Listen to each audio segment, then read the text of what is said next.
Okay, so we're just going to jump in. We're going to talk about ads. It's probably the most exciting topic happening at this whole event, right? Like, That's why we're here. we love ads. Ads are what make the internet go round, and we want to talk about really actionable strategies to increase your revenue. And so just to get into this, who we are, my name is Kyle Ivins. I'm one of the founding members of Monumetric, and I'm currently the Chief Marketing Officer. We started about 3.5 years ago doing this just because we just saw how website owners and publishers were just getting raked over on their ads. And this is my business partner, Nate, who just came from Florida to be here. So we're lucky that we have both of us here. Yeah, thank you, Kyle, and I'm super excited to be here.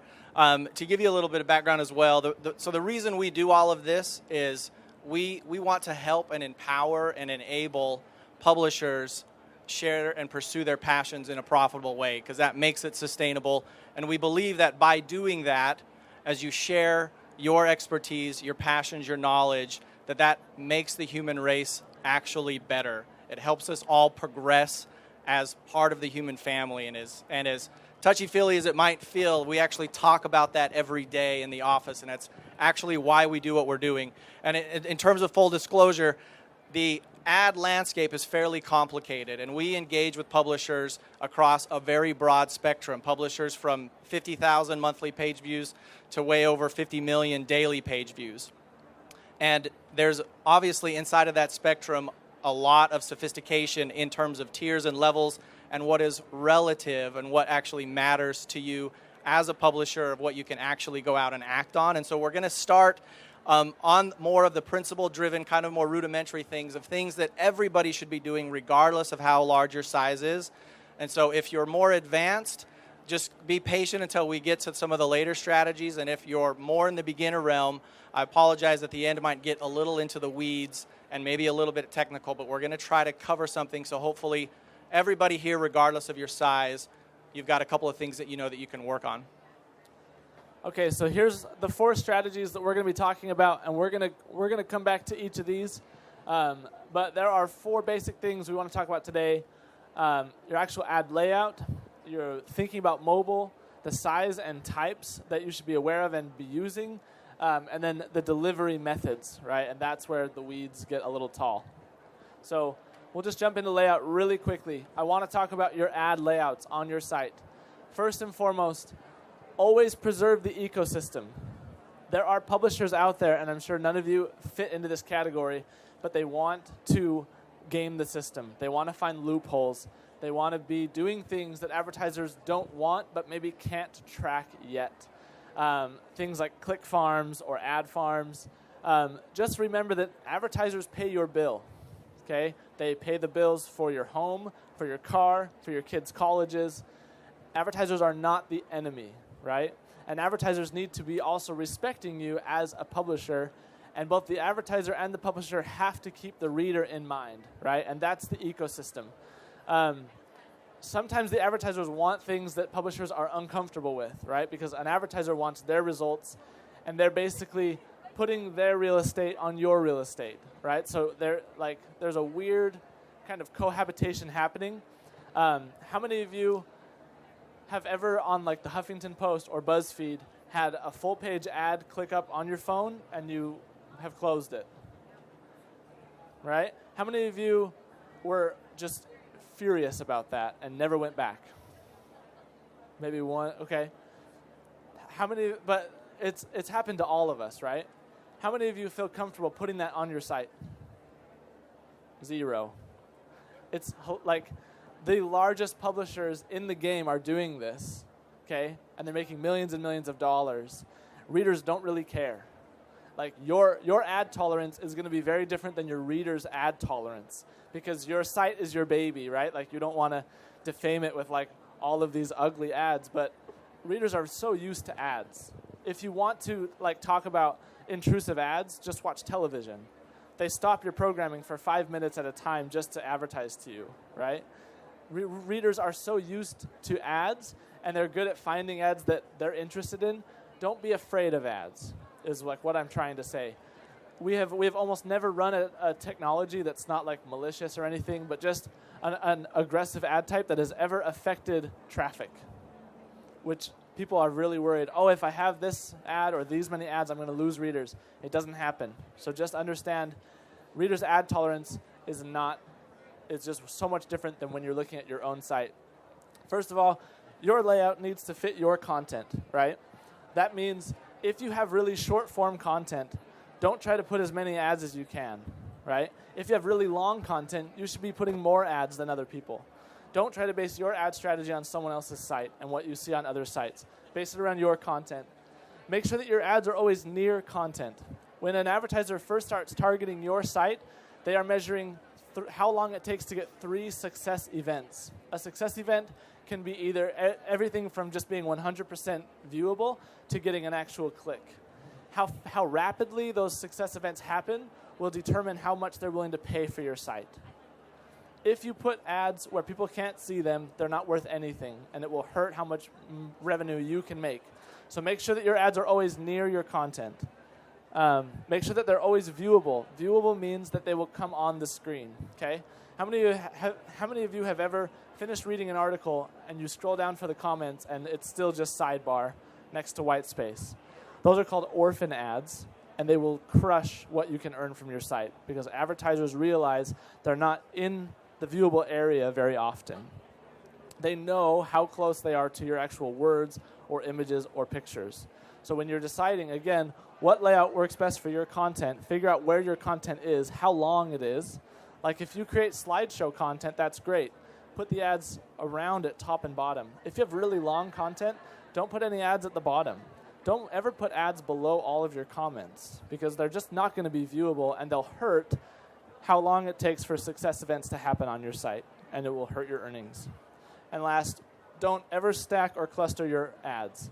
I see this on too many sites where they won't have that much happening in their sidebar, so they'll have 2 to 4 ads right on top of each other. You only want to have 2 ads viewable at any given time on desktop. So if you have 4 ads right next to each other, again, the advertisers are pulling tracking information from your site as they're on your site. They know when they're near other ad units, and that will hurt your earnings. So those are like really foundational aspects. When you're setting up your own layout, keep these things in mind. Yeah, and to build on top of that, obviously there's different layouts on different devices, right? 2013 was the first year that there was more internet consumed on mobile devices as opposed to desktop. And that difference has only grown since 2013. We're 3 years past that now.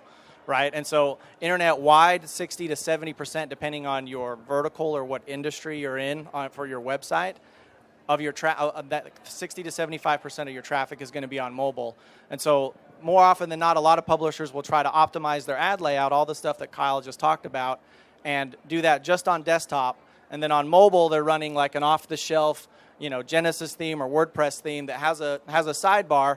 But then it's responsive, which is great. We all want to be responsive so Google doesn't slaughter us. But what that means is it takes all of your advertisements that are in your sidebar and shoves them at the bottom of your content where there is no content. And after your readers read the entire page and they get to the bottom, none of those ads are ever getting seen by human eyeballs, which I don't know how you guys feel about buying things that don't ever drive any results, but advertisers are not huge fans of those. And so I wanted to jump in and talk a little bit about thinking mobile first, right? 5 years ago, all the publishers we worked with were desktop publishers that were trying to be mobile friendly. We have to pay attention to where the industry is going. You have to think of yourself as a mobile publisher who is also desktop friendly, because that is where all of your traffic, if it's not the majority now, in the next 3 to 5 years, it will be. And so in terms of trying to monetize that traffic, think about those strategies right now, because that's where all of your readers are going, all the eyeballs are going to be. So, viewability is a huge metric, but also consider, the real estate restrictions that happen on a mobile device. There's a lot less real estate. There's a lot fewer pixels to go around. And so running desktop size ads like a 300 by 250 on a mobile layout on, your third or fourth or fifth generation iPhones with smaller screens, that is almost half of all of the real estate. And when you talk about preserving the ecosystem for your readers and for advertisers, that's probably a little aggressive on the ad size. And I don't know about you guys, but when I'm on a mobile site and it's all ads, I don't really want to go back there. And so if you don't have a mobile-specific layout and strategy for your advertisements, that would be the next strategy to look at to make sure that fundamentally you're doing everything correctly, so you're preserving the ecosystem and your readers are happy. A big piece of that is being able to have ads that are actually in content. If you're running a smaller, skinnier mobile ad, like a 320 by 50 or 320 by 100, that's 1/3 the thickness, or even less than that, of a 300 by 250 ad. So they're a lot less intrusive. They take up a lot less real estate as readers are scrolling through. And we go back to one of the principles of never having more than 2 ads visible anytime. You can increase probably the cadence and the number of ads you're having in content and still maintaining a better user experience than just having 1 or 2 giant 300 by 250 ads scroll by as your users are consuming content. Okay, now we're going to get into the sizes and types of ads. And this is where a lot of publishers kind of stop. They will put on their 3 AdSense ads and they'll move on. There's so much more out there. So in terms of like presentation rules, this is like the cardinal flaw of having this much text on a slide. We will email this slide to anybody that wants it, okay? So don't feel like you need to write all this stuff down or memorizing it. Like, pictures are great. We will email this deck to you all day. So just send us an email. It's at the end. But these are the most common and best performing ads, sizes, and types that are in the industry right now. This industry reinvents itself about every 8 months. So what I'm saying now, this will probably all still exist, and we'll probably just be adding more and more to this list. So this is a 300 by 250. These are all pixels, by the way. 300 by 250. This is the normal like box ad that you see, right? Or a 300 by 600 is a really big rectangle. You will see these commonly at the top of a sidebar and then at the bottom of a sidebar. These are not as common, but they sell for higher rates. These are the very most common ad size right here. So this 728 by 90, so 728 pixels long, because this is the size of how long it is, and these go above content, always make sure that the content areas of your site are at least 728 pixels long, okay? By 90, so these are like your leaderboard ads that or go wide on the top. Wide, not long. Yeah, wide. Sorry, wide. Video ads are very high paying. You don't have to actually have your own video content to have a video ad in your content. An outstream video is when you're reading an article and all of a sudden like a video box will appear, it will play a 15-second video and then go away, collapse itself. That's outstream video. If you're looking for what to Google, GumGum is a great partner for outstream video. And then there's in-banner video, which are small 300 by 250 boxes that are in your sidebar that will play video ads as well. Non-audio, but they do pay really well. In-image ads, these are the little long, skinny ads that you'll see at the bottom of your images. In-screen ads mean that they're like the floating ad on the bottom or top that stay on your screen, and they'll have an X sometimes where you can close them if you want. In-screen ads are a really good idea on mobile because they'll stay on the mobile browser as people are reading. And then native ads are obviously those the editorial content after a post of related articles, or it can be an editorial video. So if you are just only using one of these are all the other strategies that you can be doing on your site that don't conflict and they don't compete.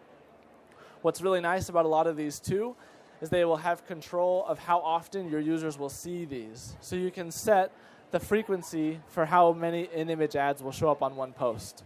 If you leave that box unlimited, you'll likely have them on every single picture, and it's a little bit much. But if you have it every 3 images or every 5, if you have really image-heavy content, this can double your revenue right here if you're doing a bunch of know-how stuff or DIY using a lot of images. So this is good? Everybody has this? Okay, great. Well, and also, part of that is understanding the actual yield that each of those different types of units are going to bring to your site. You may, try out an in-image ad, and maybe it doesn't generate that much more revenue for you, and so take it off. You know what I mean? Like, part of this whole industry is because we're living in the universe of different websites and different technologies and hostings and servings and everything, there is no like cookie cutter solution for anybody, right? There's like where we're trying to teach our principles of like, look at these things, but at the end of the day, it's all about diversifying yourself, right? If you're only going to market selling one ad size, right, it's going to be fairly more commoditized than if you are differentiating yourself and you're selling different types of technology. A lot of the buzz in the space right now is around video. All of the ad dollars that are leaving TV are going into online video. And so those CPMs are, traditionally, between 5 and 20 times what you would get off of like a standard display unit that's the same size. And while their payload is a little bit heavier, you want to make sure you're not overloading all of your readers with video ads. You want to make sure they're always non-auto audio because that can be offensive. But there is kind of that give and take of finding that balance of, how are you making sure you're not leaving money on the table, but also not pushing the boundaries to like offend your readers or anything else. Wanted to wrap up to talk about delivery methods, and this we'll go from fairly, beginner to more complicated stuff. But the best ad server, if you're not using an ad server yet, get a free account for DoubleClick for Publishers or DFP. If you don't know what that is, you can Google it. It's a Google product. The reason why is Google is the single largest ad exchange on the planet, and running their ad server enables you to have their buyers or their demand dynamically compete with anything else that you're trying to run inside the ad server. That gives you the best bet. There are other ad servers that specialize maybe a little more in different niches, but that gives you the best bet in terms of how many buyers are going to get an eye at your inventory, because we all know simple supply and demand economics. The more demand there is for a finite resource, the higher the prices are going to drive up. The next thing is real-time bidding.